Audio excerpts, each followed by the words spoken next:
Querer falar que a culpa do 8 de janeiro foi do ministro da Justiça... Vossa Excelência que está dizendo isso. É um absurdo. Vossa Excelência que está dizendo isso. 5 comandantes estão presos. Muito embora eu queria e o Brasil quer ver esses vídeos do Ministério da Justiça. Um golpe pressupõe, para que ele seja praticado, uma tentativa de se quebrar o Estado Democrático de Direito. Nem toda tentativa de abolição de bases do Estado Democrático de Direito à luz do impedimento ou restrição dos poderes significa se chegar a um golpe de Estado. Então, dentro dessa perspectiva, entendo que, no contexto, se aplica o princípio da consunção ou da absorção. Ou é um golpe de Estado, que traz consigo o caráter de também, nos termos do que diz o dispositivo, impedir ou restringir o exercício dos poderes constituídos, ou ficou apenas dentro das características da conduta, da tentativa de impedimento e restrição do exercício legítimo dos poderes. Dentro dessas circunstâncias, entendo, como colocado pela defesa, que a ação de abolir o Estado Democrático de Direito, por certo, já contém, por lógica, também, em alguma medida, essa busca de você inviabilizar o exercício legítimo das instituições democráticas. É importante, sob a minha ótica, também lembrar o seguinte: um golpe de Estado, ele demanda atos não só de destituição do poder, mas do estabelecimento de uma nova ordem jurídica e institucional. Então, eu tenho que retirar o poder eleito e instituir ou ter atos que me levem a buscar instituir um novo poder, ainda que ilegítimo. Eu preciso definir o que eu vou fazer com o Congresso Nacional, eu preciso definir o que eu vou fazer com o Supremo Tribunal Federal, eu preciso definir o que vai ser feito com a imprensa, com a liberdade das pessoas, no meio universitário, uma série de planejamentos e condutas que, com a devida vênia, não vi nesses manifestantes.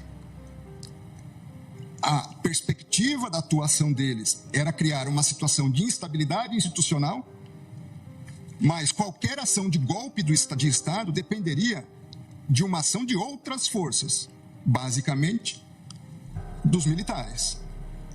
Então, mesmo aqueles que atuaram para inviabilizar o funcionamento das instituições democráticas, à luz dos elementos disponíveis nos autos, não se tem característica a ponto de levar uma destituição de um poder e instituição de uma nova ordem. Se me permite o artigo 359-M, na verdade, fala em tentar, né? Então não se pressupõe a consumação, mas sim a tentativa. Só essa... Ambos falam em tentar. Exato. A questão, para mim, eles não agiram para tentar depor o governo. A deposição do governo dependeria, ou essa tentativa de deposição de atos que não estavam ao alcance da atuação dessas pessoas. Permite-me, pois não. Porque acho que essa questão é extremamente importante, porque são dois pontos diversos, se eu entendi o que Vossa Excelência colocou. Ao dizer que eles não, ao alcance deles, não estavam instrumentos possíveis para o golpe de Estado, então aí seria o caso de absolvição. Que eu também justifico como uma tentativa indônia. Essas pessoas... Exato. Então, aí seria absolvição. Uma outra questão que eu acho que é mais importante do ponto de vista até para fixação de jurisprudência da Corte é a absorção ou não. O princípio da concussão. E por que isso? Me parece que são dois crimes, como disse, absolutamente autônomos. Até porque o ânimos é diverso. E eu dou dois exemplos, um histórico. O golpe de 64, vamos dizer que não tivesse dado certo. Mas qual foi o golpe militar de 64? Trocar o presidente da República, João Goulart. Não foi, em momento algum, tentar mexer com a estrutura dos outros poderes, até porque, lamentavelmente, os demais poderes aderiram. Então, você consegue vislumbrar uma tentativa de golpe na troca do poder, na troca daquele que foi legitimamente e democraticamente eleito como uma conduta autônoma.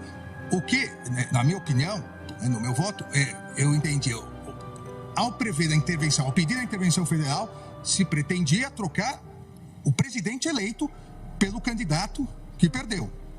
Esse é um crime. A outra coisa é atacar o funcionamento do Supremo Tribunal Federal ou do Congresso Nacional com a invasão impedindo a atuação. Volto alguns meses. Vamos dizer que essa conduta do dia 8 de janeiro fosse antes do final do mandato do anterior presidente. A conduta idêntica. As pessoas virem, atacarem violentamente, invadirem. Nós não teríamos a acusação de golpe de Estado, porque elas não estavam pretendendo trocar o presidente, mas elas estavam pretendendo obstaculizar o andamento do Supremo Tribunal Federal e do Congresso. Tenho dúvidas, ministro Alexandre, por quê? Nesse exemplo também de uma ação anterior ao encerramento do exercício do mandato do ex-presidente. Porque, formalmente, teríamos também uma consideração de um poder legitimamente eleito que estaria impedido. Na minha análise, à luz dos fatos dessas figuras, desses manifestantes vândalos criminosos, deles não tinha ação idônea para destituir um poder. Nós podemos encontrar ação idônea em outras ações. Eu compreendo. A minha única preocupação aqui e nesse debate é importante. Entendo que se encontrássemos essas condutas, poderia haver os dois mesmo conforme a situação, poderia até haver os dois crimes. Eu acho que o importante de definirmos é exatamente isso, do ponto de vista geral. Os dois crimes podem coexistir em concurso material, dependendo da circunstância. Veja, nós estamos tratando pela primeira vez da aplicação de uma norma penal com conceitos bastante indeterminados. De uma lei extremamente nova. Então você pega o conceito. O que é Estado Democrático de Direito? É um conceito amplo, onde nós podemos, em alguma medida, encaixar várias questões. Foi a primeira vez que nós tivemos manifestações violentas em Brasília? Não. Nós já tivemos invasão do Congresso Nacional violenta. Nós já tivemos ministérios aqui postos com incêndio, fogo. Nós já tivemos outras manifestações violentas. É verdade que penso que foi a primeira vez no Supremo Tribunal Federal. Foi. Mas em outros contextos, não. 5 coronéis comandantes da PM estão presos.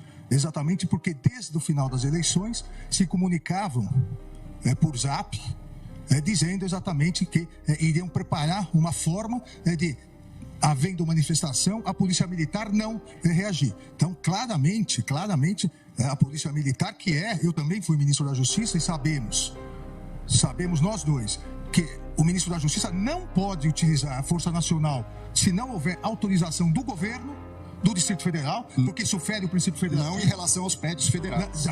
Não em relação à Praça dos Três Poderes. Mas em relação às edificações federais, ele pode e deve. Com todo respeito, Vossa Excelência, querer falar que a culpa do 8 de janeiro foi do ministro da Justiça... Vossa Excelência que está dizendo isso. É um absurdo. Vossa Excelência que está dizendo isso. 5 comandantes estão presos. Muito embora, eu queria e o Brasil quer ver esses vídeos do Ministério da Justiça. Quando o ex-ministro da Justiça, que sucedeu Vossa Excelência, fugiu para os Estados Unidos... Fugiu, eu sou advogado de ninguém e jogou o celular dele no lixo. Eu não sou advogado e foi preso. E agora Vossa Excelência vem no plenário do Supremo Tribunal Federal, que foi destruído, para dizer que houve uma conspiração do governo contra o próprio governo. Não coloque palavras na minha boca. Não coloque palavras na minha boca. Não coloque palavras na minha boca.